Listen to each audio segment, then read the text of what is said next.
Olá, boa noite.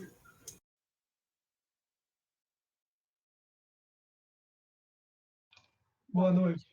Boa noite.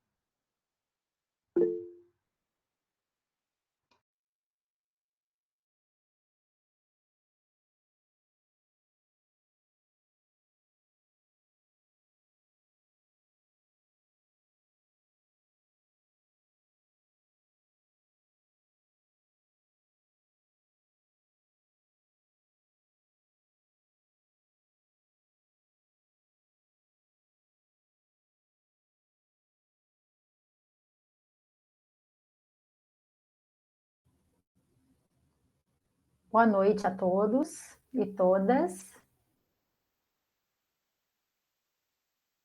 Boa noite. Boa noite. Boa noite. Boa noite.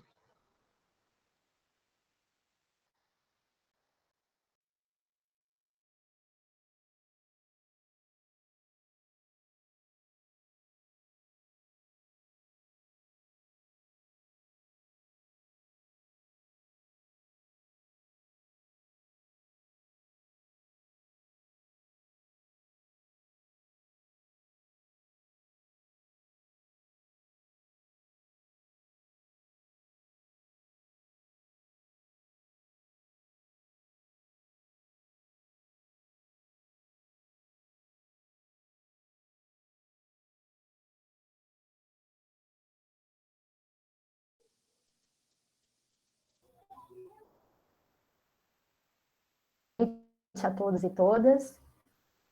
Mais uns minutinhos enquanto o pessoal vai entrando, tá ok?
Boa noite a todos e todas. Muito bem-vindo ao nosso curso. Ela, professora de Educação Infantil no município de Rio das Ostras, no Rio de Janeiro. Integrante da equipe do projeto de extensão Debates em Educação. E estarei com vocês hoje, colaborando na mediação da abertura do primeiro encontro do curso Debates em Educação, Escrita e Docência. Debates em Educação, Escrita e Docência, coordenado pelo professor Marcelo Macedo Correia e Castro, tem como objetivo atualizar e ampliar conhecimento sobre as teorias acadêmicas e as práticas docentes no que diz respeito ao ensino da escrita no percurso que vai da alfabetização à escrita acadêmica. Em parceria com a Decania do Centro de Filosofia e Ciências Humanas da UFRJ. Da UFRJ. De formação de professores CFP, que é uma política institucional diferenciada da organização da formação inicial e continuada de professores. Básica com o GRAF, que atualmente constitui-se como um grupo de ações de ensino, pesquisa e extensão. Um projeto de extensão, ensino da escrita, formalmente criado na Faculdade de Educação em fevereiro de 2008, e com o Debates em Educação, que tem como objetivo articular e estabelecer a aproximação entre a universidade e os professores das escolas da educação básica. Para o desenvolvimento deste trabalho, contamos com a colaboração de uma equipe composta por estudantes, docentes e técnicos de diferentes áreas do conhecimento, valorizando a interdisciplinaridade e interprofissionalidade no percurso formativo. Eu gostaria de estar passando para vocês agora algumas orientações em relação à lista de presença, marcada no chat. Não esqueçam de assiná-la, tá? Pois é através dela que vocês terão a comprovação para a certificação depois.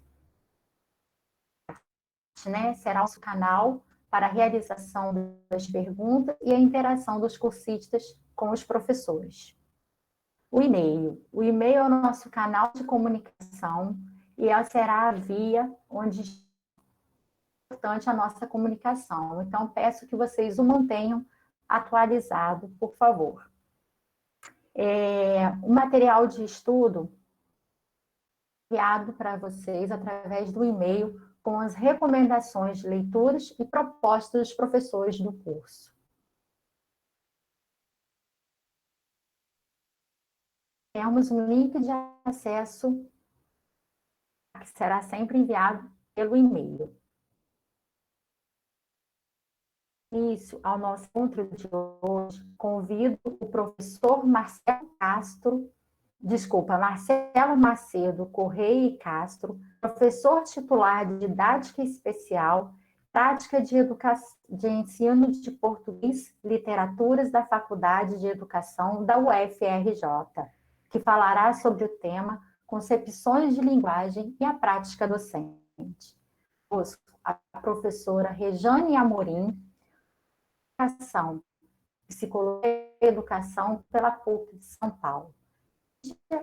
Conhecimento pela UFCSC e especialista em anos iniciais e pedagogia pela UNOESC.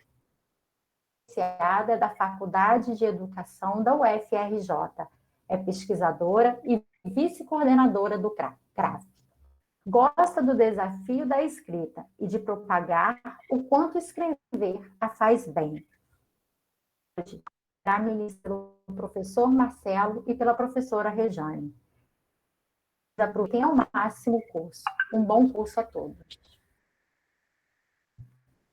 Ok, obrigado. Sejam bem-vindas e bem-vindos todos. Estão me ouvindo bem?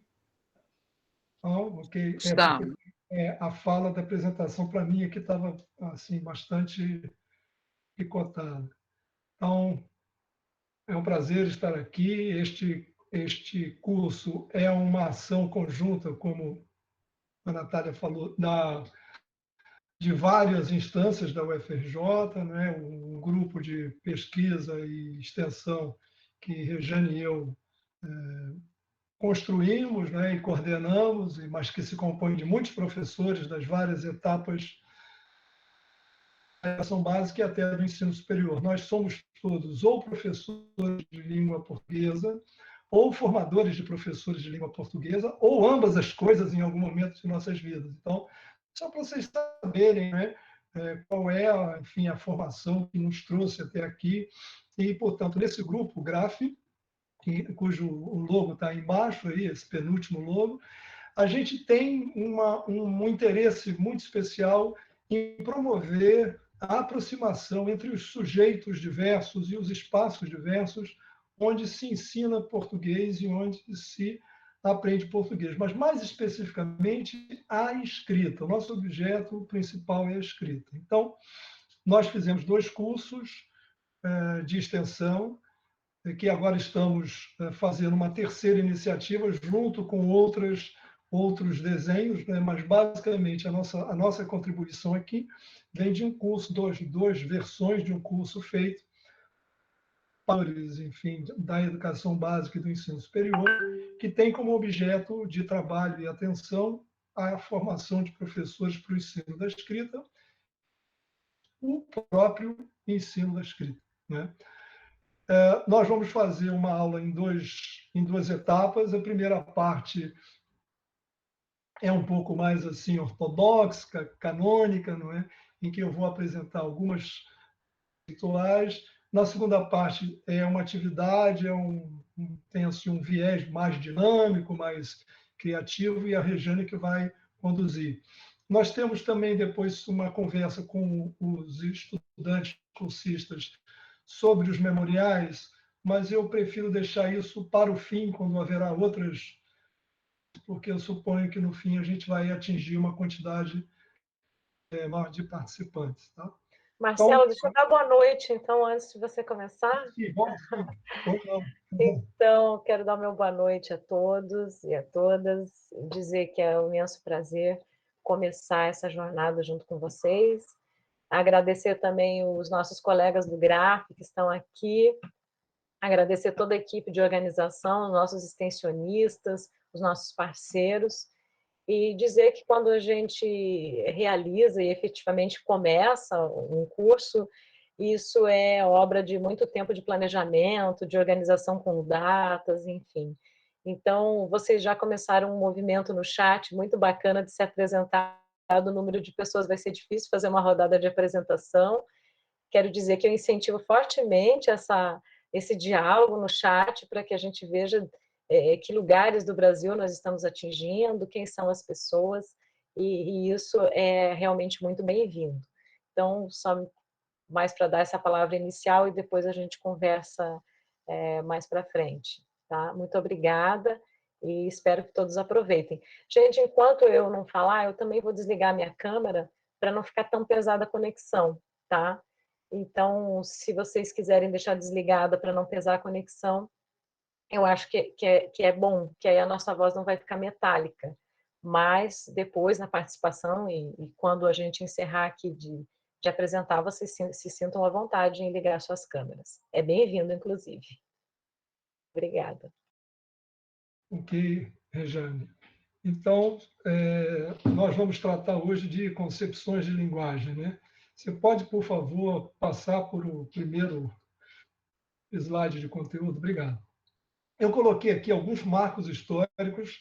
O crédito está embaixo da nossa colega Cláudia Bockel, da Faculdade de Educação, professora de prática de ensino de inglês, do português e inglês, né? Tem uma formação em linguística, e que, a convite meu, uma vez deu uma aula no CESPED, de especialização, sobre a história da linguística. E eu extraí, né, da aula dela algumas informações só para a gente situar muito grosseiramente, né, na história dos estudos da linguagem.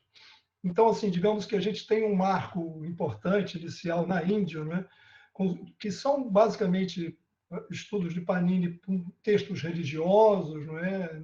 São os primeiros sinais que a gente tem de alguma tentativa de estudar a linguagem. Não é?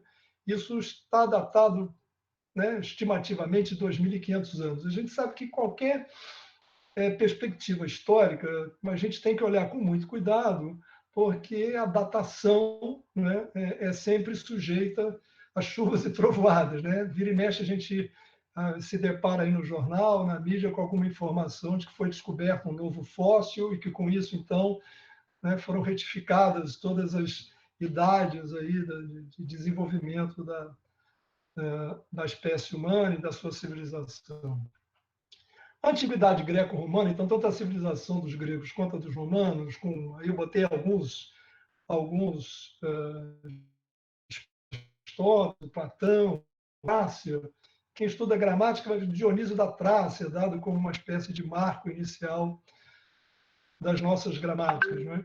Essa gente também se interessou muito pela linguagem. Aí já com uma marca, vamos dizer assim, que mistura dois traços que vão se manter mais ou menos até o Saussure, que está aí como último marco. Que dois traços são esses? Uma preocupação com o chamado bom uso, então é o uso dos bons autores, o uso correto, o uso culto, o uso elegante, o uso artístico, e com a racionalidade que poderia existir nesse uso. Então, na verdade, a gente não está falando da linguagem do jeito que se entende hoje, muito restrito, de uma linguagem colocada como uma certa forma de usar a linguagem e a busca dessa racionalidade, que vai resultar, vocês vão ver, né, quem estuda ou quem já estudou, enfim, isso, vocês vão ver que nos programas já dos jesuítas, por exemplo, de ensino, está lá figurando a gramática, a retórica. Isso tem a ver com esse tipo de enfoque da linguagem, assim, como é a melhor forma de usar, como é que eu uso de uma forma bonita, como é que eu uso de uma forma persuasiva e tal. A Idade Média, reforça isso com os escolásticos, né? E no Renascimento mais ainda, né? Com a retomada do grego e do latim clássico, né? Como línguas de referência de cultura, são línguas de ciência, né? E os estudos normativos. Né? E já mais para frente, no século XIX, você vai ter uma coisa curiosa, porque com vamos dizer assim, a assunção da ciência, né? A revolução, a chamada revolução científica, e a ciência vai ocupando esse lugar que hoje ela ocupa, né? Independentemente dos retrocessos, do negacionismo que anda pelo mundo, a ciência de fato se impõe como um conhecimento no mundo produtivo, no mundo acadêmico, né? Até no mundo prático, no dia a dia, mas isso é uma coisa recente. Então, esse movimento inicial, vamos dizer assim, esse passo grande que a ciência dá no século XIX, a linguística histórica, tudo abordagem evolucionista, mas você tem uma coisa curiosa também do entendimento da língua como um organismo, como se fosse quase que uma força da natureza, um ser, alguma coisa que tivesse uma vida própria. O grande corte vai ocorrer a partir da publicação da obra do Saussure, né? Acho que muitos já devem saber disso, mas é legal dizer, até para ser justo com ele, coitado.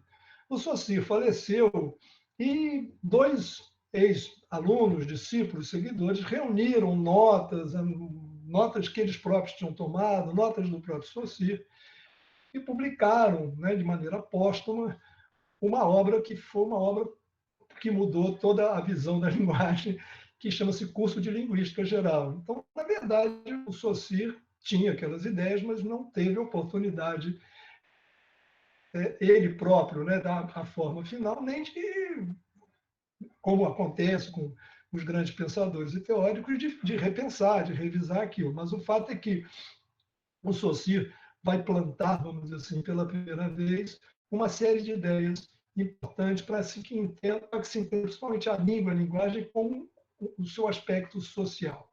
Pode passar, por favor. Obrigado. Então, assim, é uma rápida passagem para dizer, os estudos da linguagem estão sempre oscilando em relação a esses aspectos da possível racionalidade, da limitação dos seus usos, das diferenças de uso a partir da linguística, principalmente. Para o dicionário, eu peguei um dicionário de referência, que é o do Antônio Weiss, né? A linguagem é qualquer meio sistemático de comunicar ideias ou sentimentos através de signos convencionais, sonoros, gráficos, gestuais. Então, assim, ainda tem isso. A gente aqui, obviamente, vai fazer um recorte para falar da linguagem verbal. Mas a linguagem não é só verbal, tem linguagem sonora, tem linguagem gráfica, gestual, essa coisa toda. Então, assim, o dicionário também diz, eu não coloquei aí para não complicar muito, que a linguagem é a própria capacidade, a própria faculdade humana de produzir linguagem. Então, a linguagem não é só o produto, mas a própria capacidade humana. Há muitas discussões da linguagem nas pessoas, na espécie humana, mas há um consenso razoavelmente tranquilo de que a espécie humana desenvolveu a linguagem ao longo da sua evolução e que isso foi fundamental para que a gente tivesse esta civilização, com estas marcas culturais que a gente tem. Né? Imagina o que seria um mundo sem a linguagem humana, né? Não sem linguagem, porque a linguagem existe em outras espécies, né? Mas a linguagem humana, natural, né? Todo, inclusive, o aparelho físico usado para a gente produzir os sons articulados, ele é uma adaptação, né? de órgãos que não tinham aquela função originalmente, né?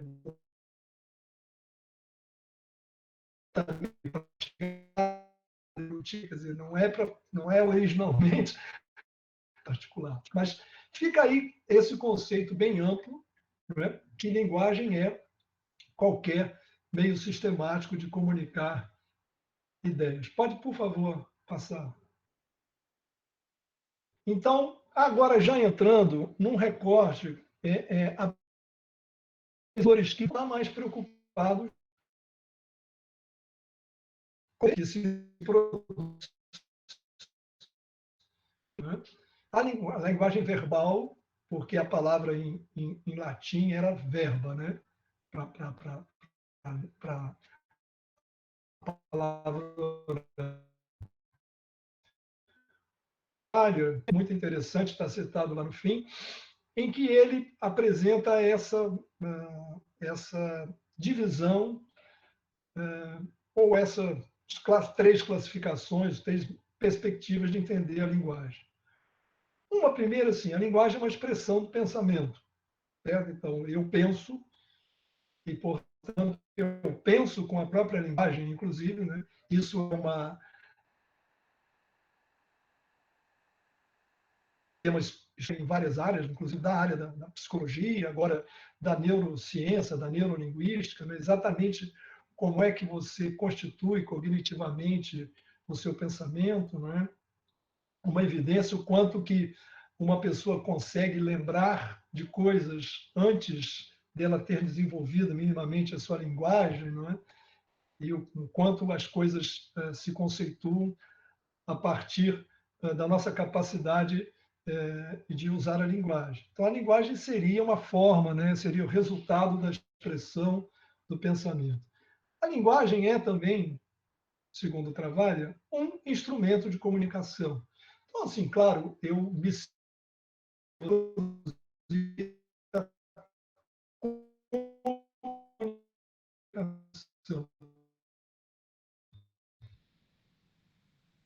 né, em vários livros aparece, dizer tornar comum.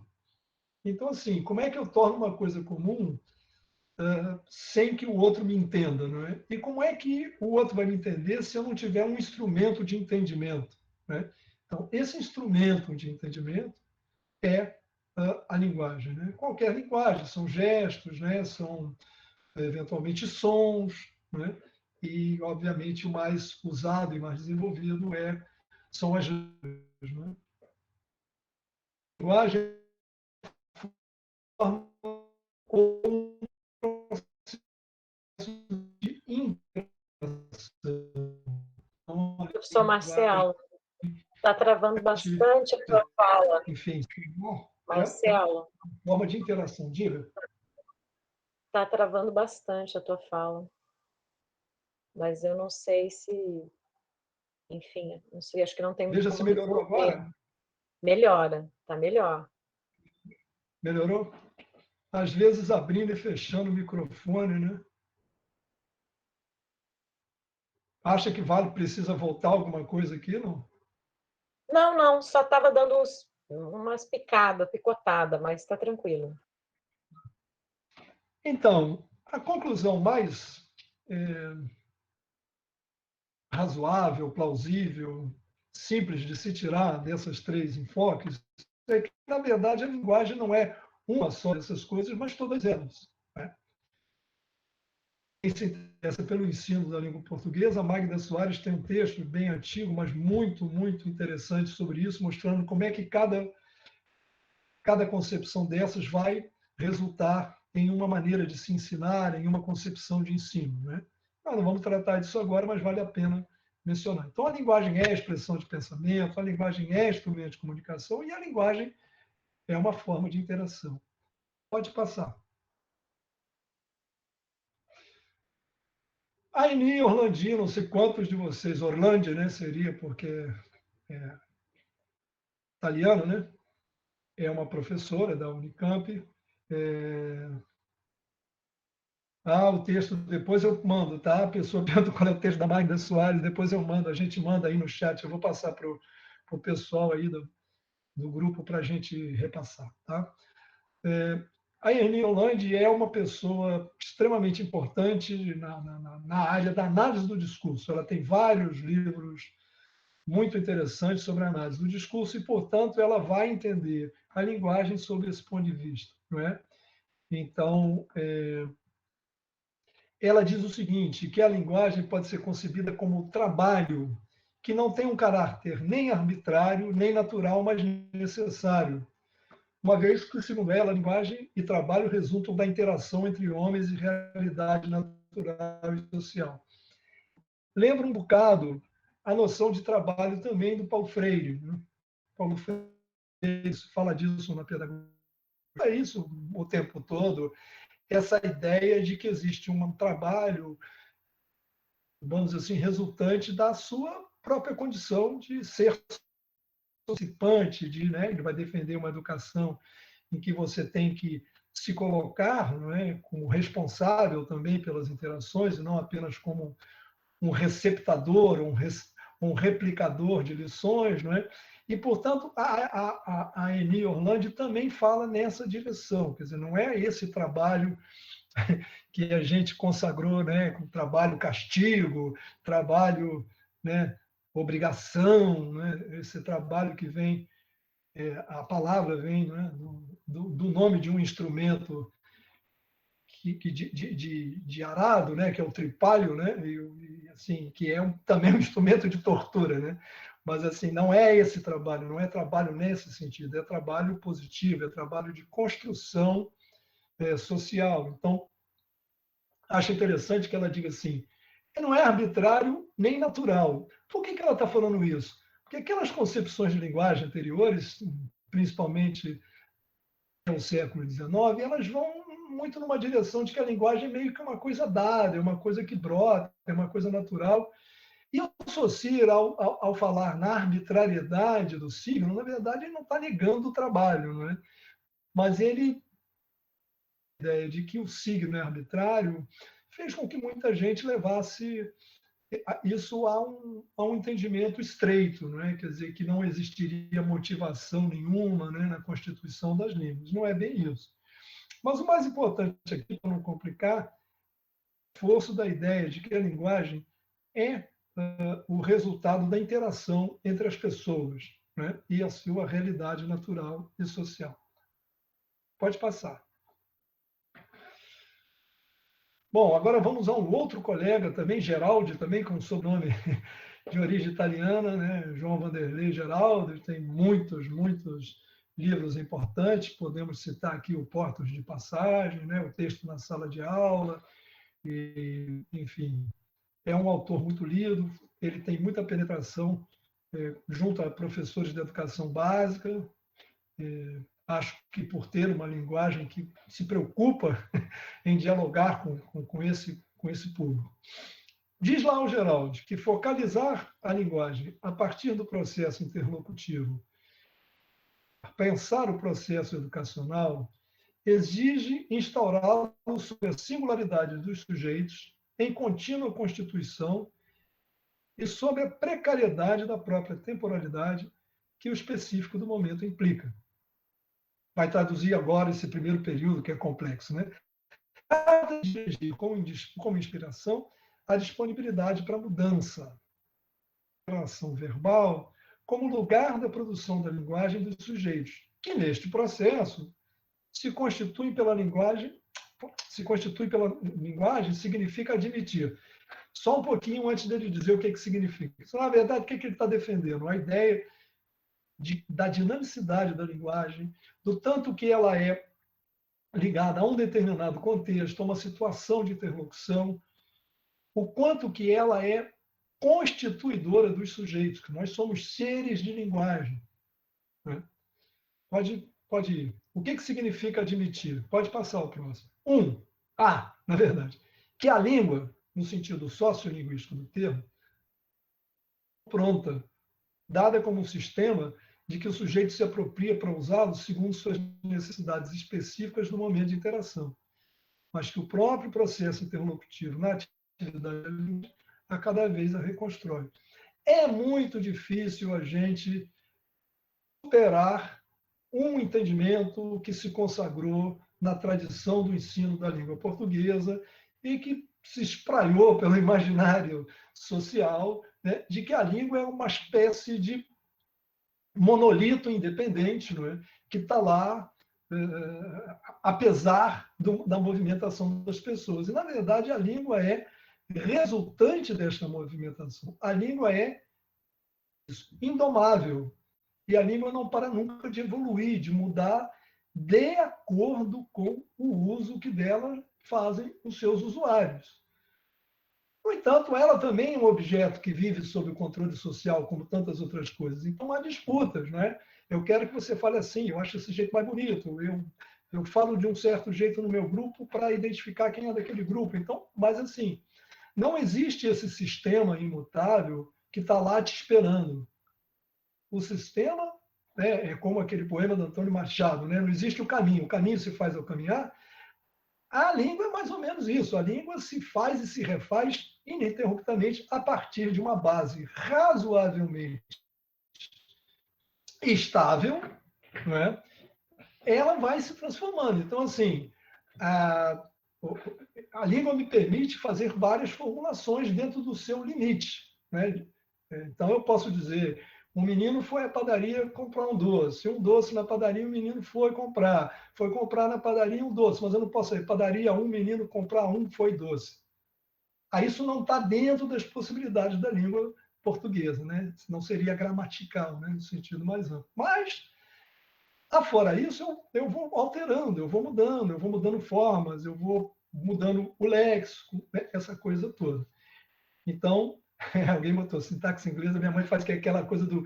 O João Baldo Ribeiro escreveu um artigo no Globo uma vez sensacional, como é que seria, né, se a gente usasse como a língua inglesa usa, né, essas construções em que a preposição aparece no fim, né? Uma das mais bonitas músicas dos Beatles, né? All the Lonely People, or do they all come from, né? Então, como é que seria isso, né? Todas as pessoas solitárias, de onde elas vêm de? Né?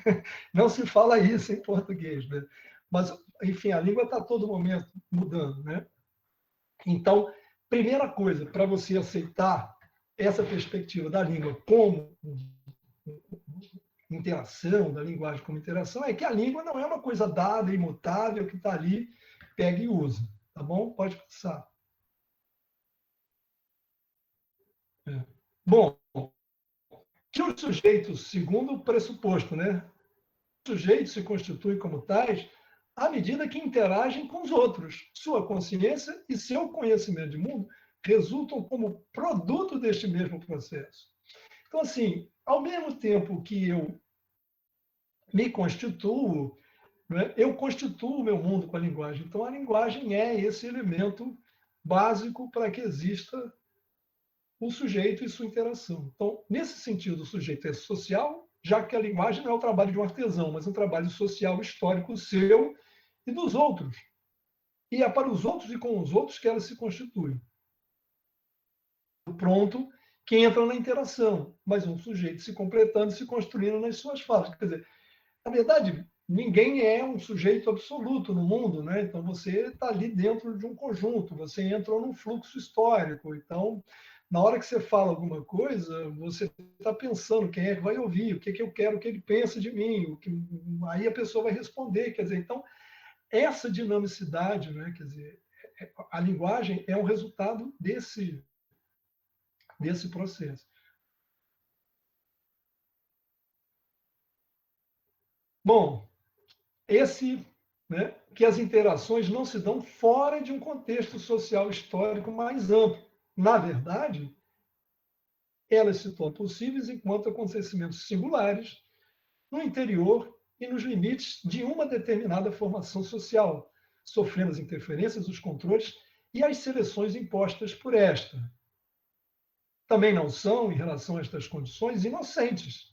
São produtivas e históricas e, como tais, acontecendo no interior e nos limites do social, constrói, por sua vez, limites novos. Ou seja, não tem essa coisa a língua. Isso é a língua dentro de um certo contexto, naquele momento, com aquelas pessoas. Quem é aquela pessoa? Está falando com quem? Por que está falando?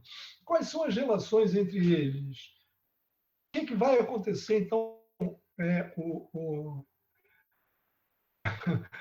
um professor lá de futebol, lá no Flamengo, meu filho jogava lá, ele falou assim, quando estiver chovendo, você não tem aquele vaso que a sua mãe adora e fica numa mesa ao lado da televisão, você fica mirando com a bola e chuta entre a televisão e o vaso. Mas se quebrar o vaso, você vai lá e fala com jeitinho, né? Aí eu fiquei pensando, né, mas quando ele falou isso, eu trouxe para a sala, a gente tinha uma outra situação para tratar disso na aula de didática de português. Então, você fala assim, como é que você vai contar isso? Você quebrou um objeto de estimação, né? A criança quebrou um objeto de estimação. Ela não chega e diz, mamãe, quebrei o vaso. Ela chega, oi, mamãe. Não, mamãe, olha, aconteceu uma coisa chata, olha, né? Você rodeia, né? É aquela piada que viaja e deixa o gato e a mãe sob os cuidados do amigo, né? E o amigo manda um telegrama depois de um tempo, diz assim, olha, seu gato morreu, né? Cara, como é que você manda um negócio dessa maneira? Assim, eu quase morri de susto, de infarte. Essa notícia você não pode dar assim, você faça da próxima vez, você devia ter dito, seu gato subiu no telhado, passa um tempo, seu gato caiu do telhado, passa um tempo, seu gato está doente, e finalmente seu gato morreu. Aí passa um tempo e o cara manda um telegrama, sua mãe subiu no telhado. Quer dizer, então, o que a gente faz com a linguagem? Como é que a gente fala com as pessoas? Fala do mesmo jeito, o tempo todo, em qualquer situação? Não é? A gente chega na lata e diz as coisas, ou a gente fala alto, fala baixo, então tudo isso da linguagem, né? Então, parte das interações. Então, o que é importante, segundo Geraldi? Coisas dadas, os sujeitos e a linguagem se constituem na interação. A interação se dá no contexto social histórico, né? Ela não se dá... E é o que acontece aqui, por exemplo. A gente faz um ensaio, a gente faz um roteiro, a gente, eventualmente, eu fui professor de prática de ensino 22 anos seguidos. O aluno ensaiava, dava aula para a família, dava aula para o espelho. Só que quando você chega na sala de aula, é uma outra realidade, é um contexto. Você imaginou, né, você se preparou, mas nunca vai ser exatamente igual à situação real. Pode passar.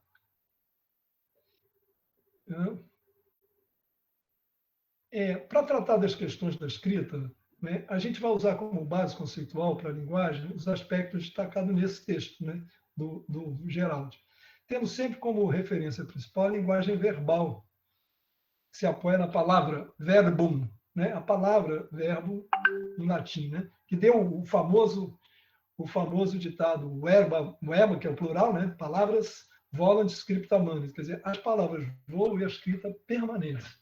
Aqui a gente vai dar uma atenção especial à escrita porque a gente tem que buscar algum recorte, não é? Claro que linguagem, língua, leitura, né, fazem parte também desse universo. Então, eu quis chegar de uma maneira menos suave, não desembarcar na escrita diretamente, para que a gente não perca esse quadro maior. Quer dizer, então, das concepções de linguagem, todos nós temos uma concepção de linguagem.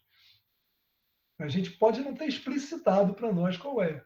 A gente pode não pensar sobre ela, a gente pode não falar sobre ela, mas, com certeza, a maneira que a gente usa e se coloca, né, socialmente em relação à linguagem, significa que a gente tem, né, né, a gente tem uma concepção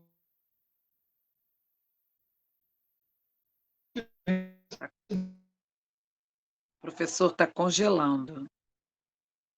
dessa A parte fala está. teórica.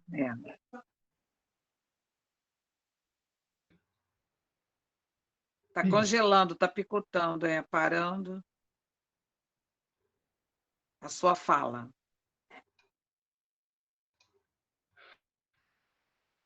Voltou. Eu estou me vendo. Não, então eu vou. Pode passar o próximo, que são só os créditos aí dos textos. Né? Aí estão as referências do que eu citei. Eu depois vou ver se ainda aqui durante o curso eu coloco no chat a referência do texto da Magda que alguém pediu.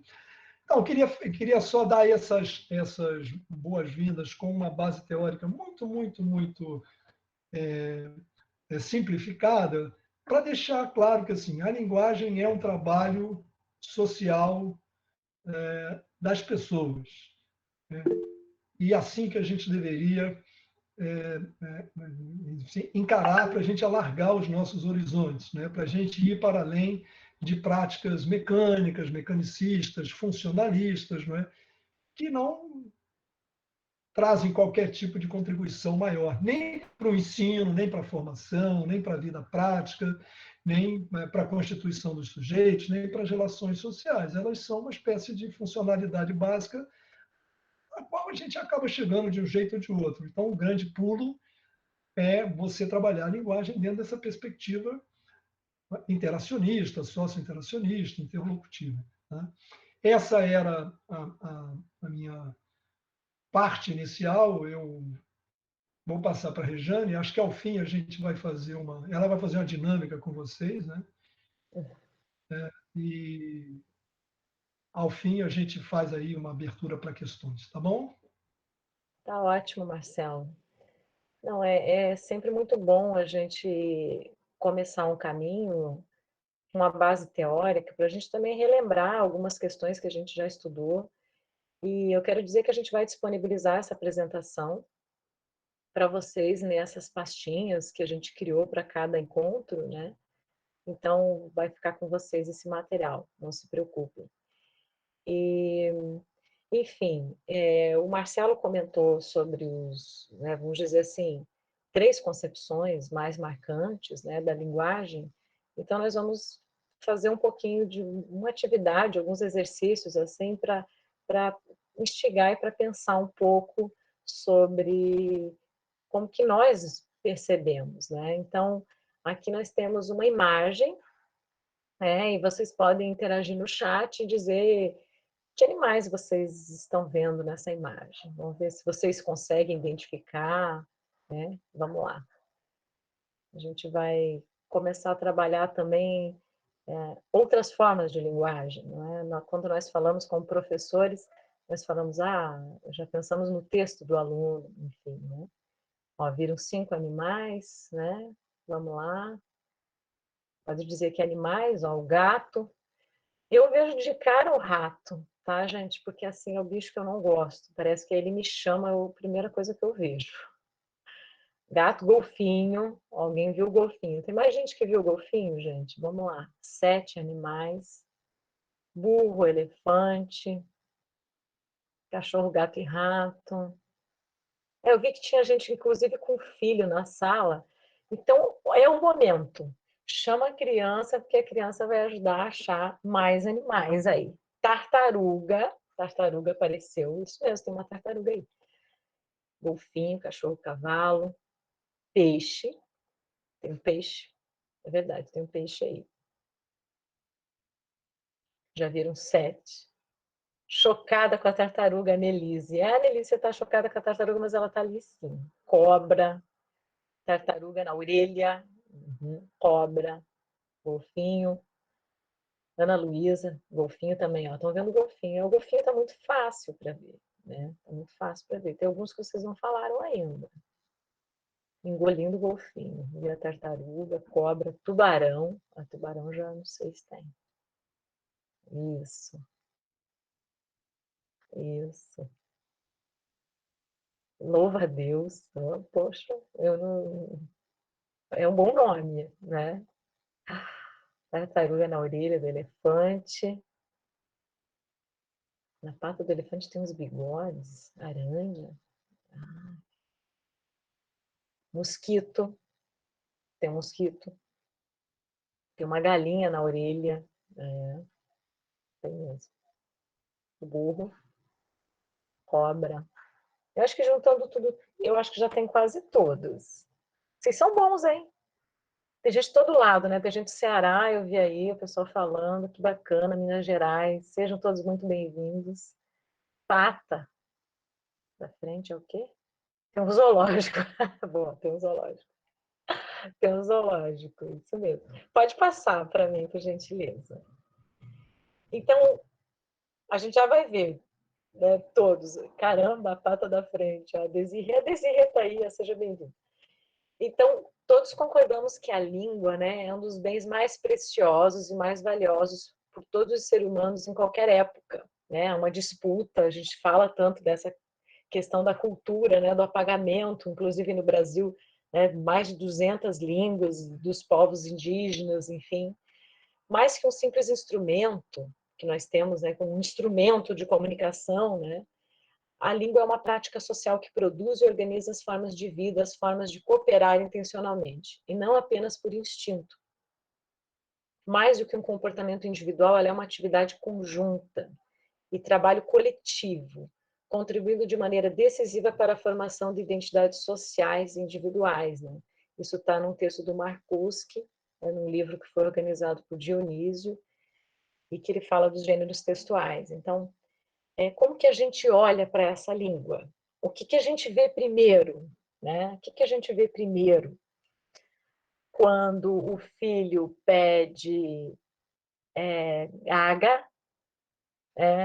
Você entrega a água ou você espera que ele fale a palavra água corretamente? Né? Isso é uma analogia feita, inclusive, pela Sônia Kramer, no livro, e falando justamente sobre essa questão. Você vai esperar o aluno completar, né, o seu processo de alfabetização, de compreensão dos signos, de escrever as letras, para que ele possa escrever, para que ele possa falar com você, ou é no decorrer desse momento, desse desenvolvimento, e que ele também vai sendo indivíduo, vai desenvolvendo a sua subjetividade, vai fazendo escolhas, vai demandando, vai solicitando. Então, é importante pensar nessa questão, o que você vê primeiro, né? Quais os bichos que você vê nesse processo?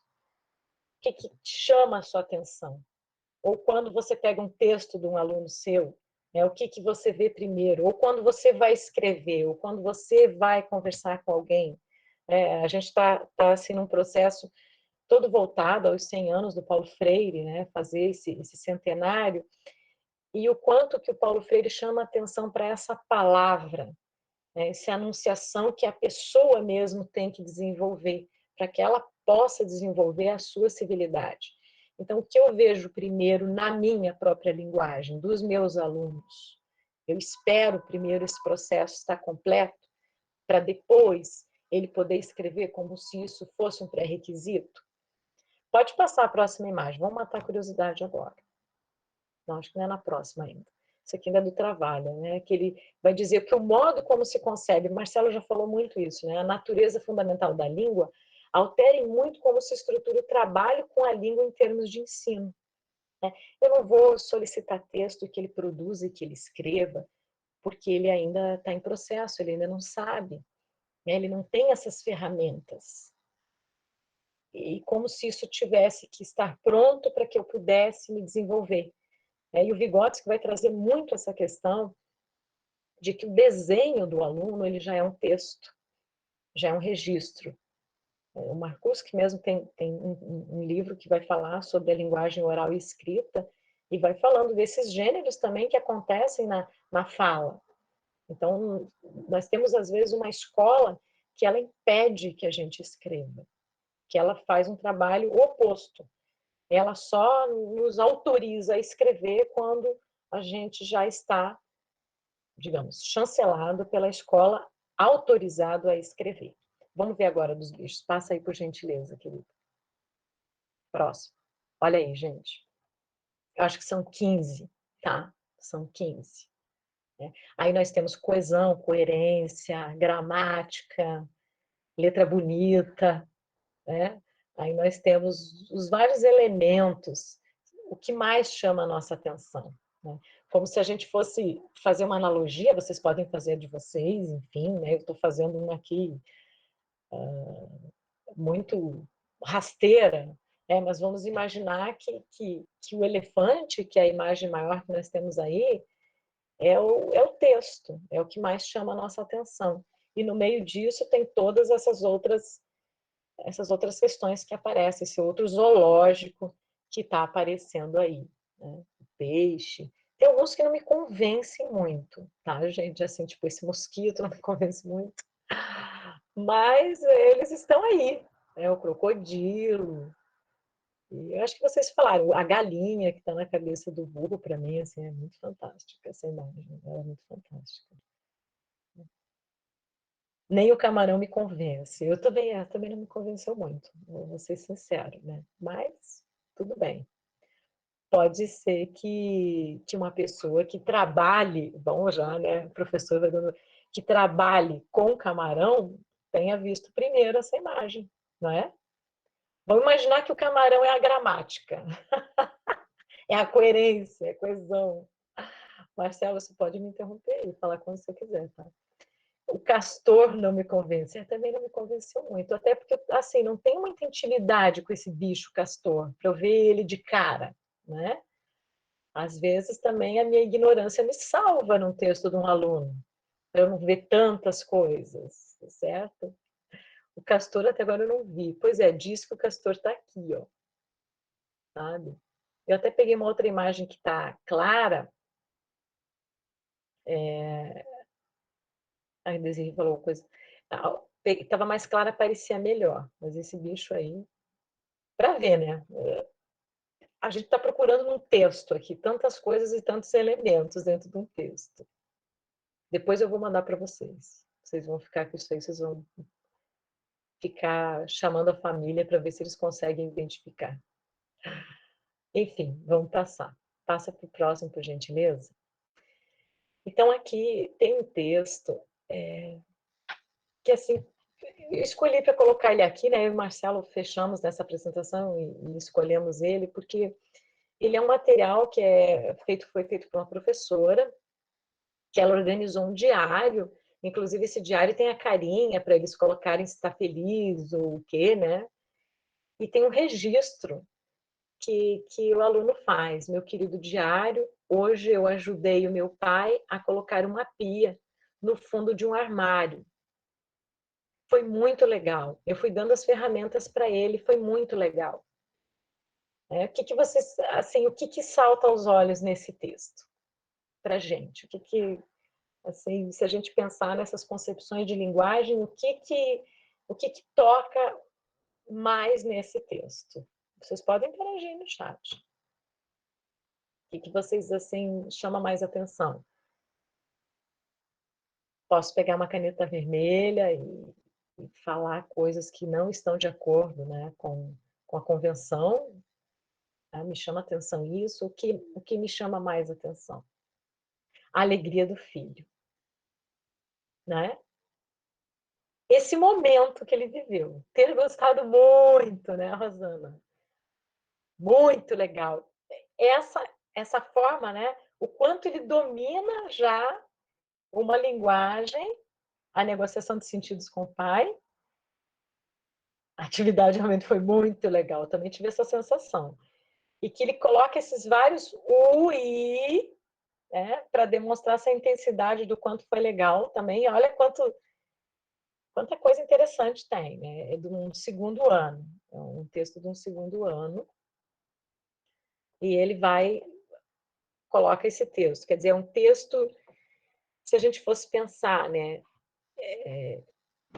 É um texto que mostra realmente um sentimento, que ele consegue expressar de alguma forma, porque a língua ela é sempre muito limitada. Para isso mesmo, o Tiago colocou, né? Um momento significativo. Até perdi aqui, Tiago, vou ler de novo, que você falou, eu não peguei bem o finalzinho. Uma vivência significativa. Então, a gente percebe assim, ele conseguiu expressar muito bem, eu também acho.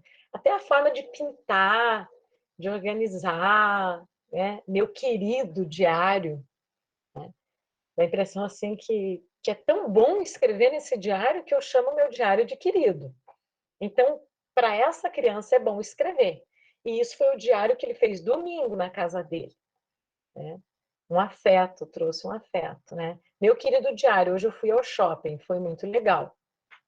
Não teria essa intensidade, não teria essa beleza que guarda o texto de um momento tão especial da vida dessa criança com o seu pai, né? Ele ouve histórias, isso aí. Então, é um domingo e esse foi o registro nesse diário, que era uma atividade, né, com a professora na escola e que realizavam esses diários de fim de semana. Então, peguei aqui para a gente pensar um pouquinho sobre essa concepção de linguagem, uma escrita afetiva, e esses marcos que vocês estão colocando aqui no chat, que vocês estão interagindo, eles são marcos que dão conta de coisas que não estão prescritas, né, numa gramática, não estão prescritas num formato de avaliação de texto, numa grade, que vocês devem conhecer algumas grades de correção das provas oficiais, e esse texto não caberia dentro dessa grade, né? Porque ele tem assim essa singularidade de que ele fala, por mais que eu colocasse, ele domina, tarará, tem algumas omissões, mas se eu for corrigir naquela grade, eu vou tirar esse caráter bonito que nós estamos aqui colocando sobre o texto, né? Posso passar? Alguém quer falar alguma coisa? Ele não usou borracha, me parece. Fluiu, eu também acho, né? Rejane, Pode falar. Abre aí, Marcelo. não, essas coisas da linguagem, né, que se faz no contexto da interlocução. Eu acho que é interessante a gente fazer essa. Eu me lembrei imediatamente quando você, por acaso, não, sempre que falar alguma coisa. O Carlos Drummond de Andrade tem um poema bastante estudado que chama-se O Elefante, né? O elefante, ele diz que fabrica um elefante com seus poucos recursos, de madeira, disso, e que ele sai para a rua à procura de amigos, e ele anda pela rua e, evidentemente, ele não encontra, ninguém o vê, as pessoas não se encontram. O poema é longo, não dá para ler, nem caberia. E termina dizendo, ele volta para casa, o elefante em que ele se disfarça, né? Se desfaz todo, e ele diz, não, tudo bem, amanhã eu recomeço. Durante a graduação em letras, é um bonito poema, eu recomendo para quem não conhece que Você vai leia. ter que mandar agora esse poema para nós, porque agora eu fiquei curiosa também. É fácil na internet, digite O Elefante, de Carlos Drummond de Andrade, vai aparecer não só o poema, como várias análises e tudo mais. Na minha graduação, lá no final dos anos 70, que a professora, ao ensinar a poesia moderna dos dos poetas brasileiros, pegou poemas que seriam metapoemas, em que os poetas falavam de sua própria maneira de fazer poesia e tal. E eu me lembro que ela analisou o elefante. Mas, em dado momento, ela deu um poema e tudo era assim: o elefante é o próprio poeta, a conclusão final, né? A leitura final era assim: o elefante é o próprio poeta, não sei o que é o próprio poeta. E aí, na prova, caiu o texto do Urubu, não é?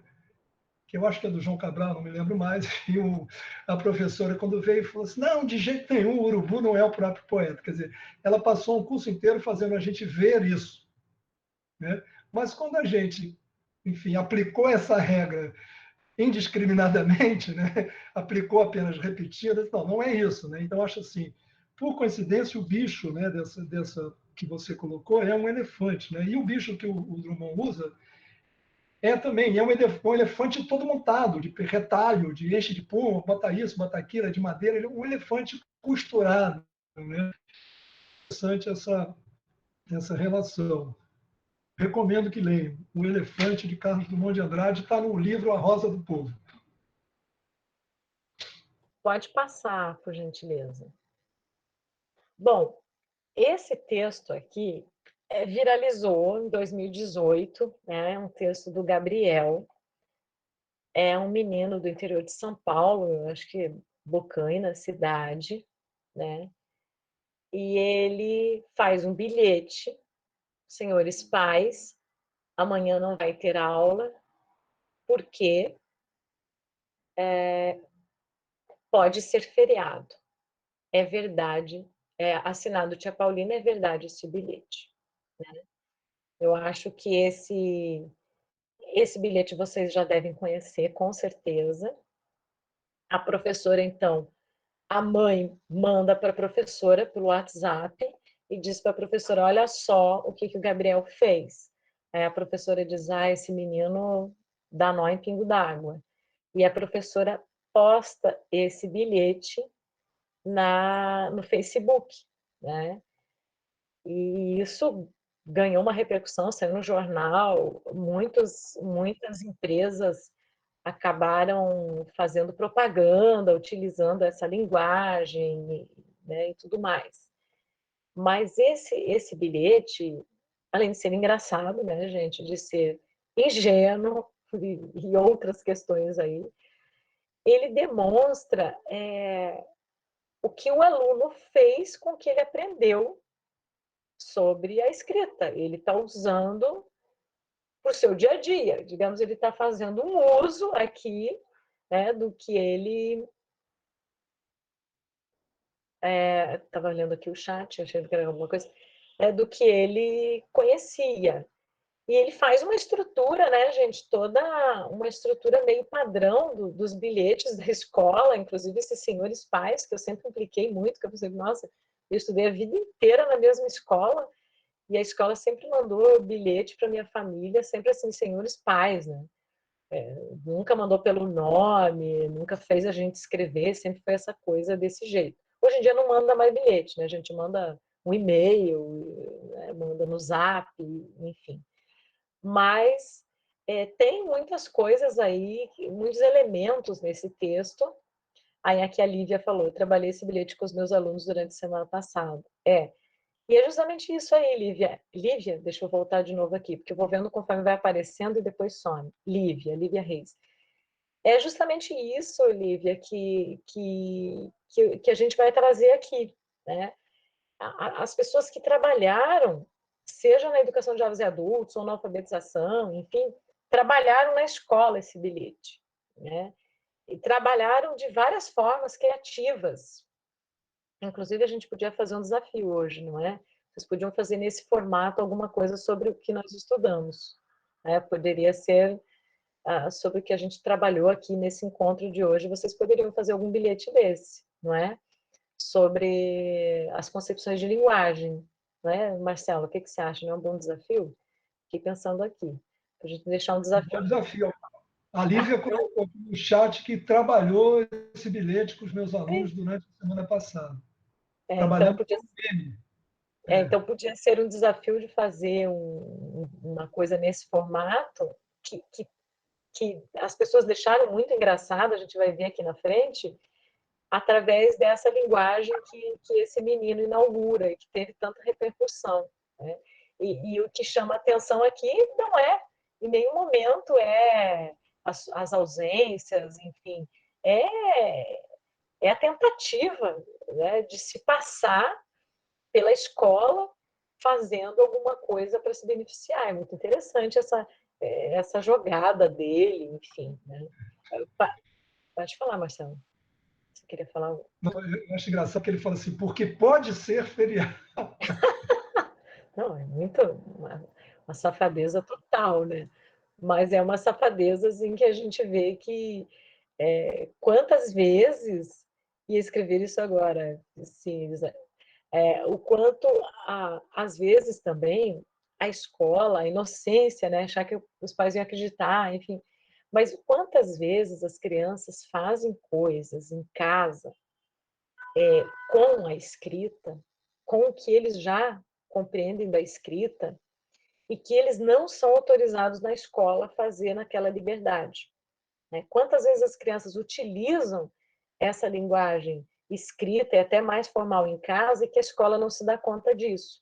Tem um livro do Bernard Larrier, é o Sucesso Escolar em Camadas Populares, em que ele analisa 27 estudantes, filhos de imigrantes na França, e que na escola são considerados crianças fracassadas, que não dominam a língua francesa, né? Que não é a língua falada em casa, mas que em casa eles são os escribas, eles que resolvem todos os problemas que os pais têm com documentos, com preenchimento de papéis, com burocracia, arará. Então, a escola, o Larrier vai dizer nesse texto, né, e o Larrier estuda um pouco também a escrita como esse instrumento de dominação, né, das classes, até porque ele está dentro de um espaço, né, dentro de um país em que essa questão da língua ela é bastante acirrada, e ele vai dizer que a escola ela retém um traço do estudante e nem sempre o verdadeiro. Então, às vezes, a gente retém um traço do que você imagina do potencial, do que ele pode fazer com a escrita e com a linguagem, e nem sempre ele abarca o total do que esse aluno consegue fazer com o que ele já sabe. Né? E a gente vê as questões que os alunos trazem mesmo. Né? A questão de que eles, olha, alguém colocou aqui, meu filho tem um livro com 8 anos da memória dos sonhos, mas ele pode escrever ali muito mais coisas do que ele é solicitado na escola. Né? Passa para frente, por gentileza, aqui para a gente ver algumas coisas que foram feitas com esse bilhete. Aí aqui tem coisas engraçadas, porque aí a professora também propôs que os alunos fizessem esse tipo de bilhete, né, que guarda aí uma mensagem duvidosa na escola. Então, Renata Vasconcelos, eu ganho igual ao Bonner, este bilhete é verdade. Né? Uma nutricionista, brigadeiro não engorda, assinado nutricionista, é verdade esse bilhete. Né? Quer dizer, o que eu posso escrever aqui para me favorecer, mas num tom de brincadeira. Então, foi feita essa atividade. E aqui, no caso desse segundo, com a marca, né, da mesma questão que o aluno omite, né, que falta o H no bilhete. Né? Então, para ficar... Inclusive, até essa frase final do bilhete dele reforçava mesmo que esse bilhete não tinha sido enviado pela escola, né? Até pela forma que ele está escrevendo. Mas eu acho essa sequência, né, que você está apresentando exemplar para o que a gente colocou lá, né, da questão do contexto, do trabalho social, da linguagem ser dinâmica, porque, assim, a partir do primeiro, né, do menino, do original, você vai produzindo uma intertextualidade. Quer dizer, então, ninguém mais vai ler o bilhete sem a referência ao original e a sua relação com um novo contexto. Quer dizer, tem alguém que está brincando, é igual o Bonner, a outra que quer dizer, não, como brigadeiro isso não engorda, nutricionista. Quer dizer, esse é um aspecto fundamental da textualidade, né? Que é a intertextualidade, que é uma das evidências maiores de tudo aquilo que eu coloquei lá no começo da teoria que aponta para essa ideia de ser algo interacional. Quer dizer, os textos conversam entre si. No momento em que eu conheci aquele do menino, tia Paulina, é verdade, eu não consigo mais ler nenhum outro que converse com ele exatamente como eu li aquele. Né? Eu leio sempre relacionando. exatamente. Quer dizer, não tem como tirar o sujeito do processo. Quando eu analiso uma escrita sem a contextualização, sem o espaço de produção, sem o social, eu estou tirando o sujeito do processo de aprendizagem. E que o sujeito tem que exercer sempre a centralidade desse processo. Nós passamos muito tempo numa educação em que o centro de tudo era, digamos, o professor, como alguém que tem a última palavra e detém o saber. E nós, a duras penas, sempre tentamos romper com essa forma com essa concepção de educação, enfim, de ensino, trazendo sempre o sujeito para a centralidade. E no ensino da escrita, no ensino da língua, isso, mais ainda que isso tem que ser central, não é? Porque é o sujeito como produtor da sua linguagem. Nós não simplesmente aprendemos, até porque a língua nunca está pronta. E também ela é limitada. Às vezes os alunos encontram algumas estratégias para colocar ali o seu sentimento, como foi o caso daquele registro no diário muito legal, né? Você faz uma estratégia que é algo que você usa, né? Oralmente, você traz para conseguir dar conta do que você realmente quer expressar, porque a língua, quando você escreve, ou a linguagem, enfim, ela é sempre muito limitada. Passo para frente que tem mais alguns aí, acho, desse, por gentileza. Um dia vou dormir a noite inteira. Isso é engraçado, né? Assinado, seu bebê no futuro. É verdade esse bilhete. Né? Eu também, não sei se foi proposital, mas tem umas letras invertidas aí, né? Também é legal. Eu autorizo dar presente antes do Natal, Papai Noel. É verdade esse bilhete, esse aí, acho que as crianças iam adorar esse, né? Autorizo dar presente antes do Natal. Pode passar. Vocês podiam fazer algum, né, gente, sobre a questão do nosso encontro de hoje. Vamos ver se alguém consegue fazer um até o final do nosso encontro e postar aqui no chat.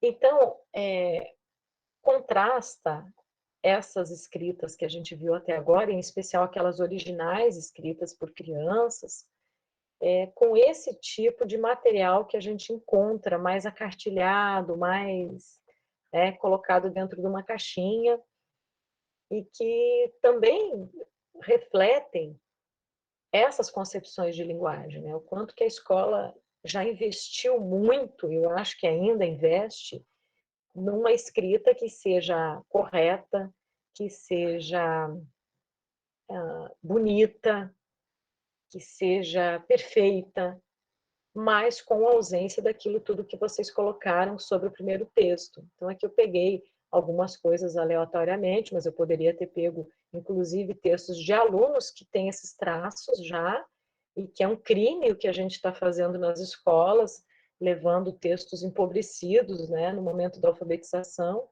e que levam os alunos a produzirem textos parecidos com esses, né?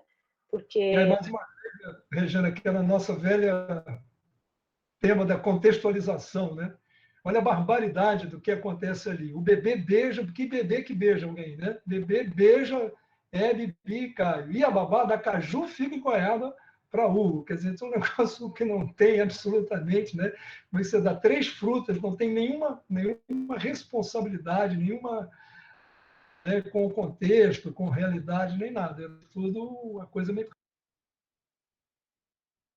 Sim, e vocês devem conhecer vários textos de cartilha que o boi a zebu, zebu baba, né, coisas assim, que depois levam o estudante a escrever, né, preocupação com fonema, né, enfim.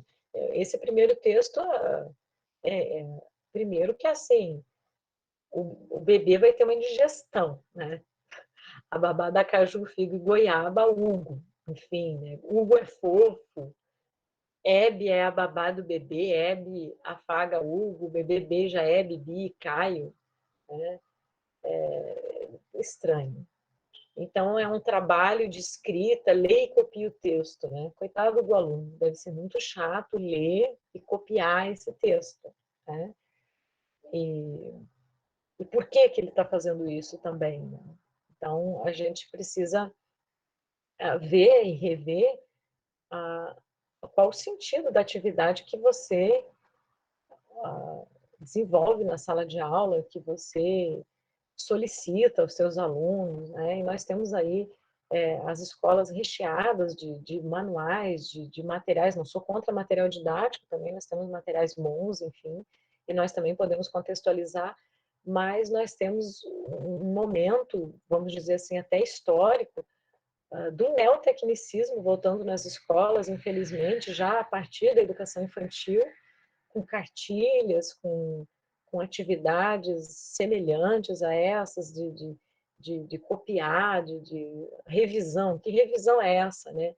Kiko deu uma boneca de pano a Nádia, o nome da boneca é Rafaela, a Nádia coloca a boneca na cama, a cama de Rafaela fica ao lado da janela, entendeu?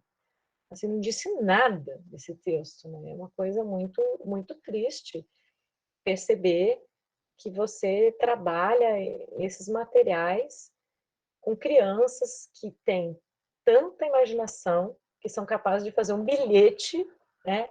Fraudar um possível feriado, e você coloca textos dessa natureza, né? Crianças que têm tanta curiosidade para saber sobre os bichos, a vida, a natureza, dar uma volta, fazer um passeio, e você, de repente, coloca isso na escola, você meio que já destrói um processo porque você não tem a mínima vontade de ir à frente. Aqui eu trouxe uns exemplos aleatórios, mas a gente tem exemplos assim, nós mesmos, né, Marcelo?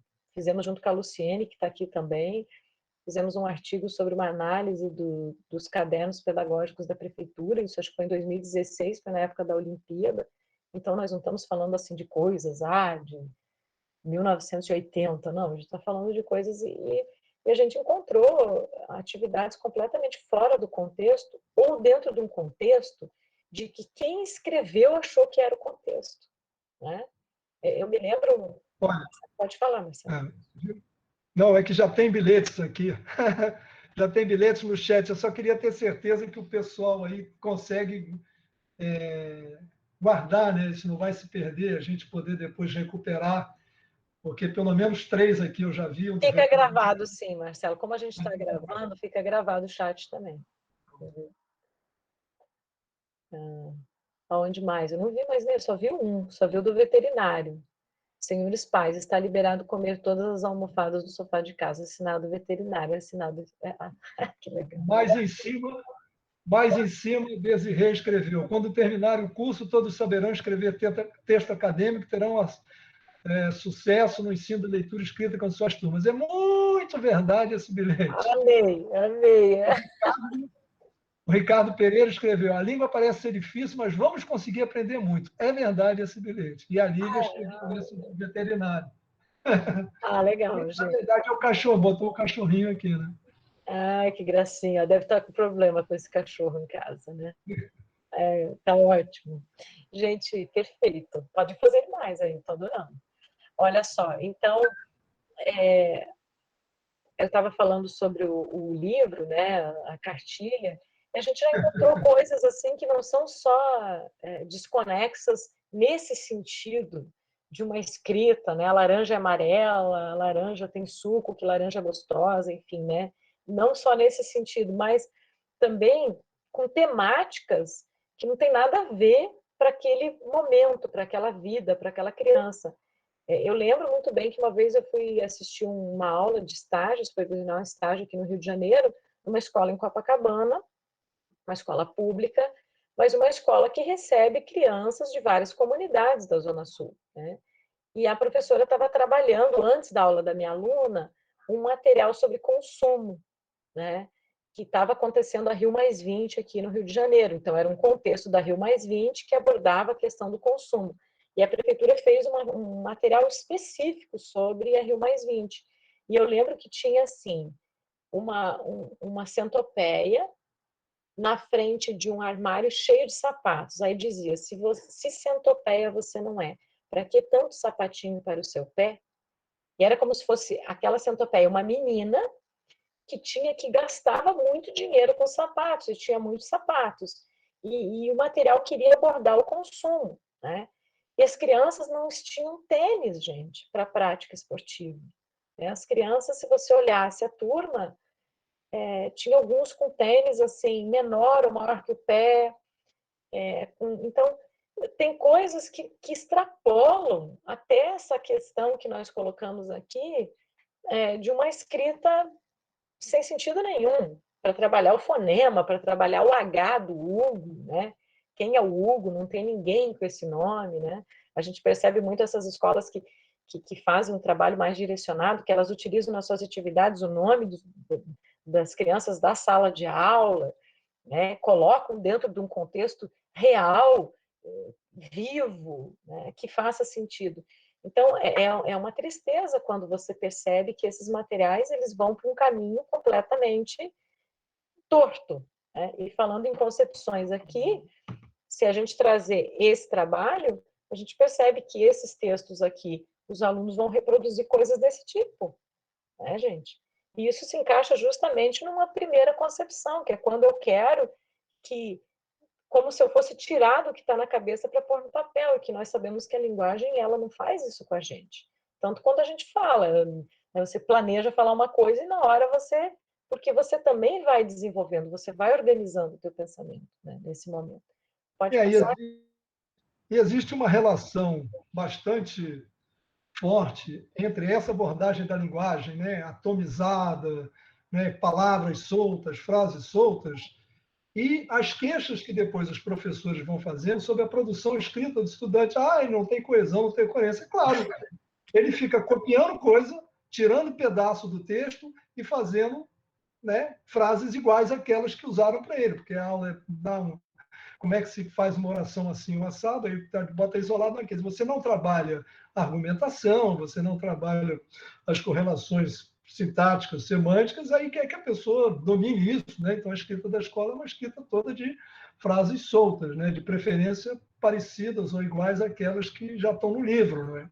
E aí isso é um problema que tem uma relação entre uma coisa e outra grande, né? Então, uma coisa é você tentar dar uma atenção mais especial aquele momento do desenvolvimento da escrita. A outra é você falsificar a situação da escrita de tal maneira que parece que as pessoas todas falam assim: o Hugo é fofo, Hebe come figo, ninguém fala assim, né? Isso não existe, né? Então, essa prática, né, que a gente tenta superar há muito tempo, já tem muita teoria para isso, né? Tem leis, planos, projetos, programas, mas o fato é que isso continua, de alguma maneira, arraigado, e a gente precisa abrir nossa cabeça e entender a linguagem como uma coisa mais fluida, contextual, dinâmica, interpessoal. E também ninguém dá as frutas de épocas diferentes juntas para um bebê, né? Pois é, vai começar. Não, você contou um exemplo prático, e eu me permito contar um que você, lá no começo, quando a gente começou a trabalhar junto, que você contou que trabalhava em Santa Catarina, numa escola com um público, uma população rural, e que o trabalho do projeto específico lá de diversificado sugerido era fazer uma horta. Quer dizer, então as crianças eram todas agricultores, né? Trabalhavam da agricultura familiar, e assim, o que você vai fazer na hora para aprender uma coisa que não está no currículo? Vou fazer uma horta, né? Como assim vou fazer uma horta? Isso eu já faço em casa todo dia, né? Então coisas dessa ordem. Por que vem essas propostas das secretarias, dos planos, bem intencionadamente? Porque ignora a questão do contexto. Ou ignora, ou desconsidera, ou minimiza. É mais importante fazer uma mecanização da linguagem do que dar às crianças e aos jovens a situação real de linguagem. Né? Ou pedir para ele o que ele quer, né? Porque assim, a gente agora na pandemia mesmo, eu tive vários ex-alunas que estão num processo de trabalho remoto e com mais dificuldade ainda para o diálogo com essas crianças pequenas. Aí, professora, eles me bloquearam, não escrevem mais sobre nada. Mas você vai ter que perguntar para eles, né? Sobre o que você deseja escrever. De repente ele quer fazer o diário lá no domingo, que ele ajudou alguém, não é? Do que escrever sobre o que Hugo comeu, quem Hugo beijou, né? Tem mais uns, Marcelo, que chegaram a... Ao terminar a faculdade, você ficará livre dela. É verdade, esse bilhete. Os ex-graduandos. Olha, há controvérsias, viu, Lorena? Tem gente que não consegue se livrar aí. Nunca mais. Pós, vai para o mestrado, né, para a especialização. É um caminho sem volta. O Ricardo, a língua parece ser difícil, mas vamos conseguir aprender muito, né? É verdade, esse bilhete você não tinha visto. Com a escola de hoje preocupada com as regras, teremos muitos escritores no futuro. É verdade esse bilhete, Melissa, é verdade, né? Lá embaixo, Tiago Mota escreveu: Nação Brasileira, vamos vacinar toda a população em 2021, assinado ministro da Saúde. É verdade esse bilhete. Ainda botou sem H, o que está compatível com certos ministros da Saúde, né, que acham que o fuso horário, não, como é que é? O meridiano no norte é igual, é diferente do sul, né, coisas do tipo. Serviços acompanhando as tarefas contribui para o aprendizado. Ana Luiz. É bom, é verdade esse bilhete, é verdade. Não vamos, Nação Brasileira, vamos vacinar toda a população em 2021, vocês vão poder escolher vacinas, independente da idade. Agendar o horário e o posto. Agendar, isso mais. Então, ótimo, ótimo, Tiago, ótimo, Ana, todo mundo aí. Então, aqui, né, nós colocamos, não basta saber ler Eva viu a uva, é preciso compreender qual a posição que Eva ocupa no seu contexto social, quem trabalha para produzir a uva e quem lucra com esse trabalho. Né? O Paulo Freire traz essa frase, a gente vê sempre dele, né?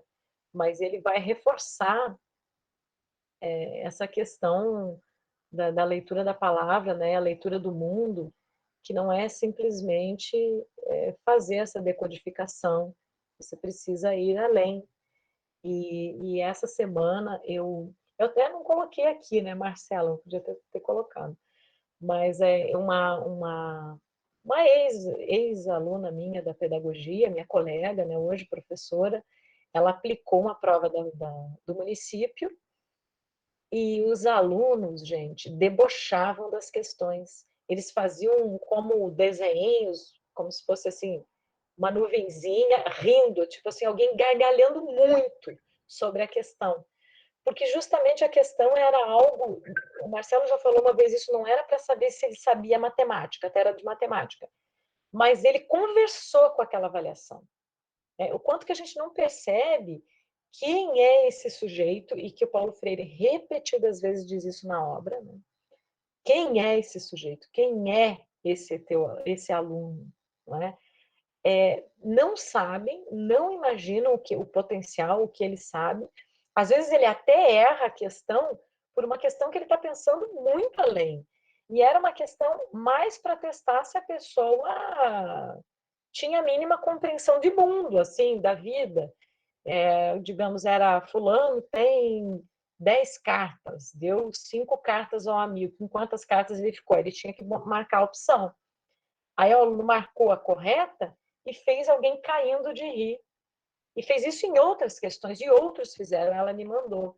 Né? Porque a turma é muito boa, é uma turma muito boa, e ela diz, olha, eles têm que fazer isso e eu tenho que dar um jeito de dar sentido para isso. Porque é realmente uma distância muito grande com o que eles fazem em sala, o que eles estão fazendo agora remotamente, do que o que eles estão fazendo nessas provas. E ela também me mandou essa turma é incrível, né?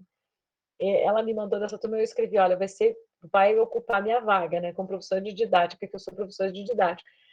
Porque a professora estava interagindo com eles no WhatsApp e alguém mandando algumas figurinhas. Aí uma criança vai e diz, gente, eu não acho essas figurinhas que vocês mandam, como é que eu faço isso? Aí o professor, acho que de esporte, de educação física, que estava no grupo, mandou um áudio. Olha, você vai lá, tá, escreve. Aí a menina escreve assim, fiquei na mesma, não entendi. Uma menina vai, gente, 9 anos, faz um vídeo, filma a própria tela, enquanto ela vai fazendo, e ela assinala, marca, olha, você vai aqui, tá? Essa setinha, tá vendo? Você vai aqui, faz isso, faz isso, faz isso, faz aquilo. Faz um videozinho e posta. Aí minha aluna me mandou, falou, professora, olha só, essa menina fez isso. Então, eu acho que nós estamos, o Marcelo sempre fala isso, Marcelo, vou parafrasear você, né, que nós estamos num momento em que os nossos estudantes dominam uma linguagem mais que a escola. É verdade esse bilhete, né? E nós temos um potencial incrível para trabalhar em relação à escrita, à linguagem, dentro dessa perspectiva mais interacionista, e não desenvolvemos. Ficamos em atividades de paráfrase, o aluno lê um texto, aí quem é, ou tarará, quem, e ficamos nisso e não avançamos. Né? Enquanto você faz uma análise mais linguística do texto, ou uma interpretação mais rasa, você não pergunta para ele o que ele sentiu ao ler aquele texto, né? Se ele sentiu desejo de escrever algo semelhante, se ele tem uma experiência semelhante àquela, né? Nós ficamos muito ainda no raso. Aqui tem mais um. Prezados alunos, estamos felizes longe do ensino presencial. Está muito fácil nos reinventar todos os dias para atingir e alcançar vocês. Assinado, professores em tempos de pandemia. É verdade esse bilhete. Ótimo, Estela. Assino esse bilhete com você. Está muito difícil, né? Está muito difícil. Acho que a gente vai colher alguns frutos também dessas novas aprendizagens que nós tivemos aqui. Mas está muito difícil. Eu acho que eu não vejo a hora de voltar, né? Não sei vocês, mas eu não vejo a hora de voltar. Pessoal, aqui é o pessoal, a equipe está nos lembrando que pelo nosso roteiro, né, esse seria um momento reservado para vocês também fazerem questões, não é? Acho importante a gente ter hoje é o primeiro dia, tudo bem, acho que, mas é que a gente se coloque aqui para não contradizer tudo que a gente acabou de afirmar sobre a linguagem, né? A gente tem mais do que tem que ter uma pegada assim ativista, não é? Não é só ficar falando, mas fazer também, né? Como vocês fizeram aqui com bilhetes. Eu queria chamar a atenção para um aspecto linguístico disso, enquanto vocês pensam nas perguntas.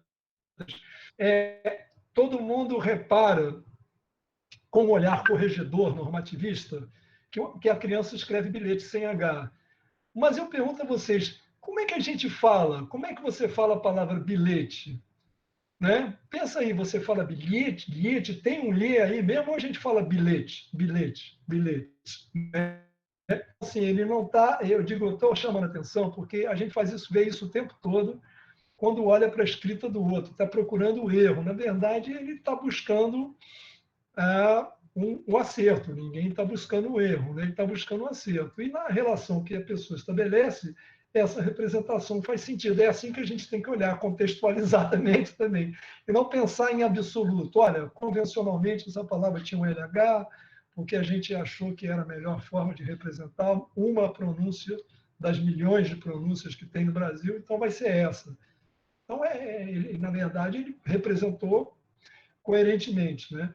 Então, e achei legal que quase todos os que fizeram seus bilhetes optaram, né, que isso ficou como uma marca, uma assinatura dele. Né? A assinatura dele é mais dizer que aí é a verdade desse bilhete, né? Onde a pessoa se apresenta. Né? Aqui tem da Ana Silva, colocou, professora Rejane, concordo com o que a senhora falou. A interpretação textual aplicada como antigamente não alcança a desenvoltura das crianças e adolescentes da atualidade. A Islene, né? Acho que é Islene, que está participando com seu filho, que encontrou vários animais, né? Mãe, quero voltar para a aula online, porque a tia é boazinha, no presencial ela grita. Assinado aluno, é verdade esse bilhete. Essa é muito boa. Essa é muito boa. Eu, porém, não gosto muito de dar aula em casa, com a minha família em casa, porque a minha filha disse, mãe, você é muito boazinha com os teus alunos comigo, você não é assim tão querida. Então, eles já identificaram que eu tenho um outro jeito para me dirigir aos meus alunos. Né? Eu dizia, ai, que triste isso, mas foi um bom feedback. Né? É verdade, né, Ana Silvia? Eu acho que a gente, eu nem sei, né, exatamente o objetivo dessa interpretação que a gente faz de texto, né? Todo mundo lê o mesmo texto, que geralmente é um fragmento de um texto maior, e que ele está dentro de um livro didático e você não está realmente pegando a obra do autor, encontrando lá o texto inteiro. Então, acho que a gente também trabalha num universo muito fragmentado dentro do ensino de língua portuguesa, e desde o início, né, da escolarização. Você pega alguma coisa e você corta ela pela metade e ainda você quer que ele diga por quê. E aí teria que pedir para o autor que escreveu, né, na verdade, o que ele pensou sobre aquilo. Eu acho que a gente comete umas coisas assim, eu também, que não tem um objetivo a não ser usar aquele tempo, treinar a escrita, ver se o aluno aprendeu a escrever bilhete com H, enfim. Eu acho até, Marcelo, que eu falo bilhete. Eu, na verdade, assim, não sei. Meu sotaque, acho que eu falo bilhete mesmo. Acho que eu puxo esse lhe, né? Não sei. Mas você tem toda a razão. Muitos usuários da língua, né, isso é um problema da ortografia incontornável, porque você não tem como representar todas as falas possíveis. Se você liberar, as pessoas vão representar de formas diferentes, aí você vai ter variações ortográficas. Então, você escolhe uma.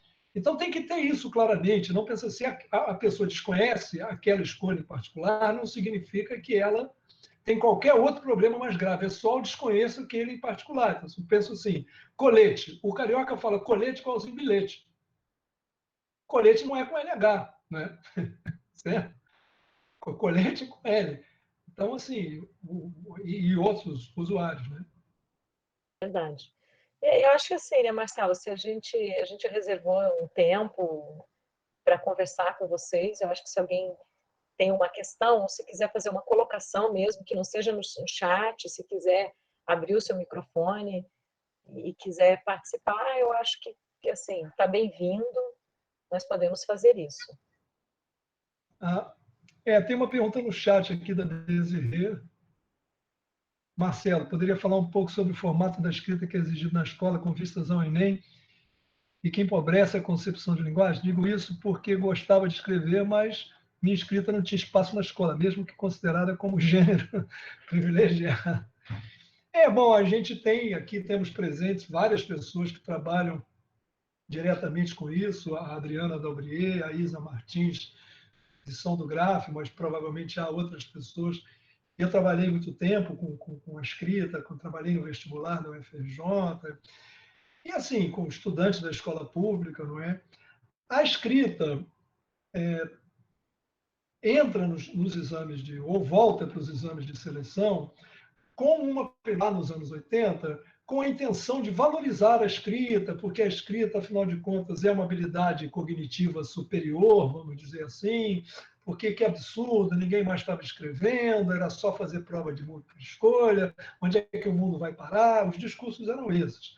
E, de fato, foi importante que a escrita retornasse, com vários vestibulares importantes, eu diria que praticamente todos os mais importantes, começou na Unicamp, depois USP, o FRJ, o ERJ, o UF, depois se disseminou pelo Brasil todo, o FMG, o URGS, todos eles exigiam textos elaborados e tal, só que existe uma negociação aí, né, que você é obrigado a fazer quando você tem algum tipo de produto da escolarização que vai ser avaliado para ingresso em uma outra etapa, você precisa criar regras claras para o jogo da avaliação.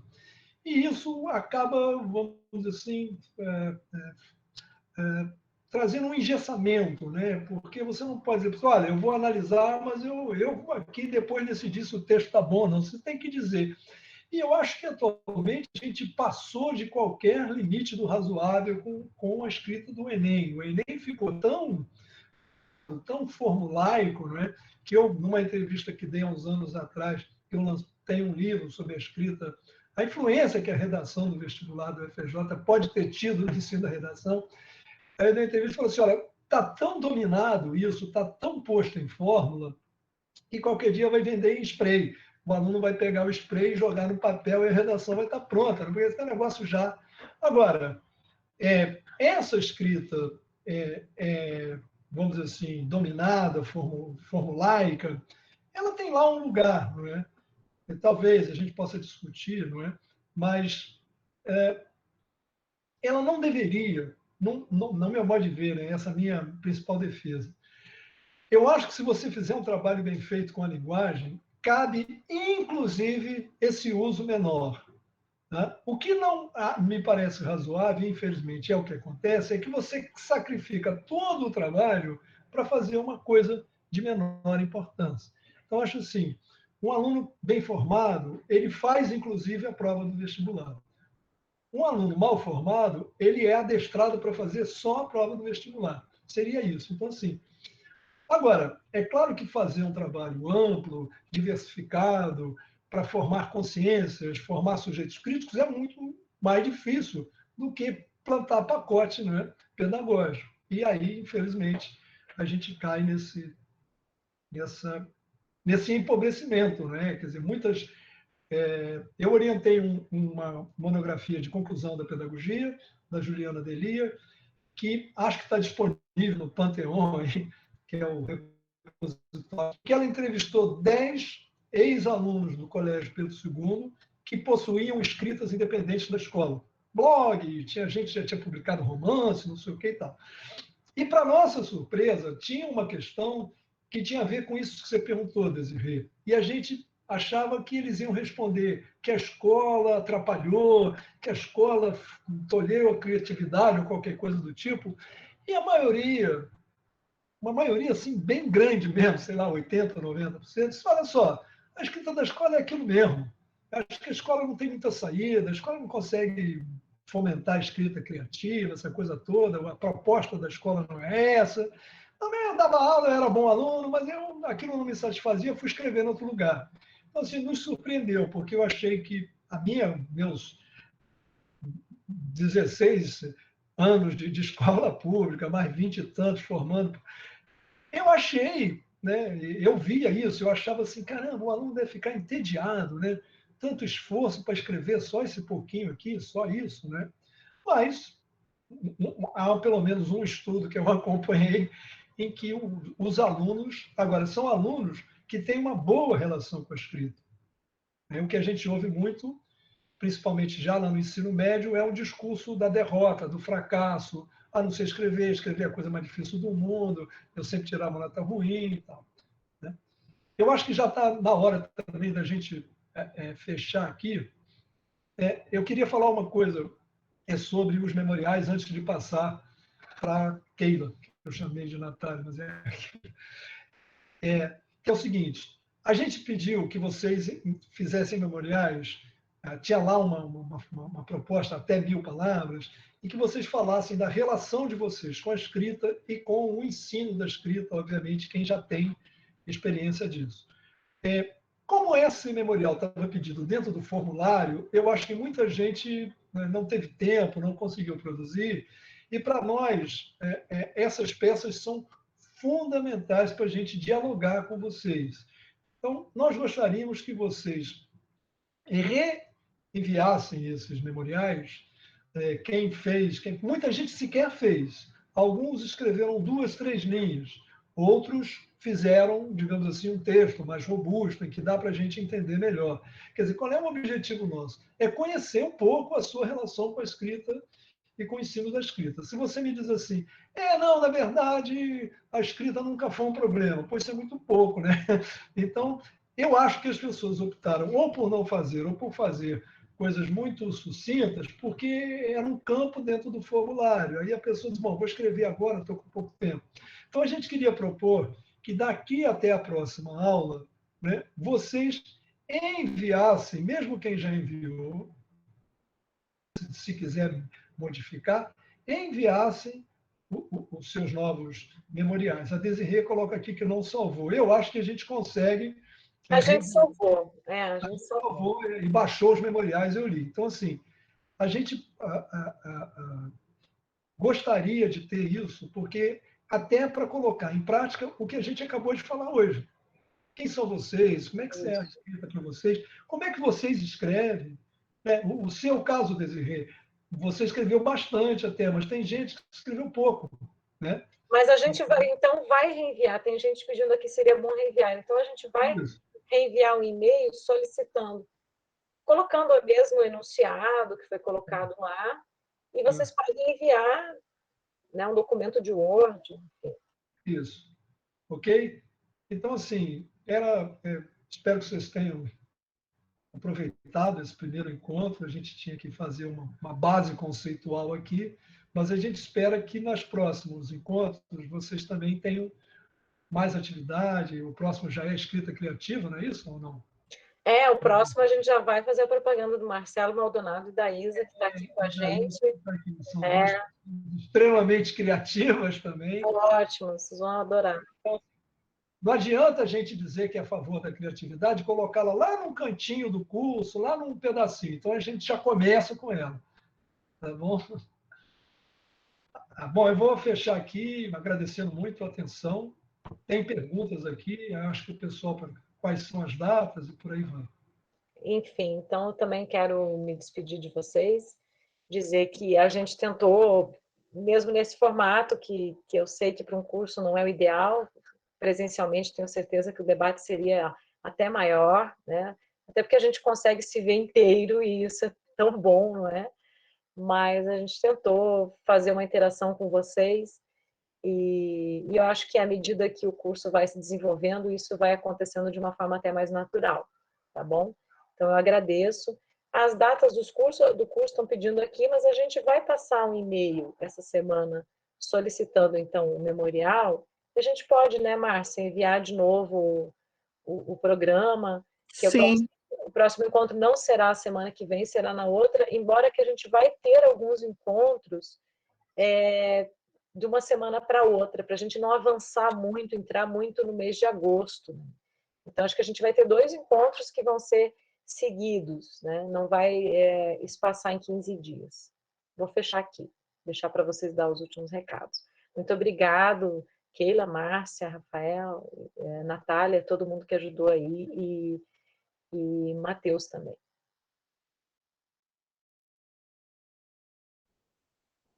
Muito obrigada, né, a professora Jane, o professor Marcelo, por todo o conteúdo, por todos os ensinamentos. Foi uma noite maravilhosa. E gostaria de agradecer também aos cursistas, parabenizá-los, né, por estar aqui conosco. Nosso próximo encontro será no dia 18, às 18h30, né, dia 18 de maio. Contamos com a presença de todos. E gostaria de desejar uma boa noite a todos e agradecer mais uma vez a atenção. Falar alguma coisa, mais alguém? Não, e não esqueçam também da lista de presença. Acho que o Marcelo vai falar. Fala, Marcelo. Não, só que a Isabela pediu para mandar a monografia que eu citei, eu botei aqui para ela. Assim, eu não tenho certeza se a Juliana depositou isso no Panteon. Panteon CIB UFRJ é o repositório onde a gente coloca os trabalhos. Se ela não tiver depositado, ela apresentou um artigo com os dados desse estudo, eu posso, mas eu tenho que fazer a pesquisa, provavelmente eu não conseguirei. Assim que eu encontrar, eu mando, peço ao pessoal para mandar, tá bom? Para botar na lista, ou botar lá na nuvem, em algum lugar, tá bom? Mas nós estamos aqui, a equipe está anotando essas questões assim de perguntas sobre o curso, anotando para que a gente possa, quando for de ordem de periódicos, a gente vai colocar no link que será enviado os trabalhos, todas as indicações bibliográficas aí que estão sendo sugeridas no curso. Tá? Então, a gente vai enviar para os cursistas. Amanhã já deve estar chegando aí no e-mail de vocês.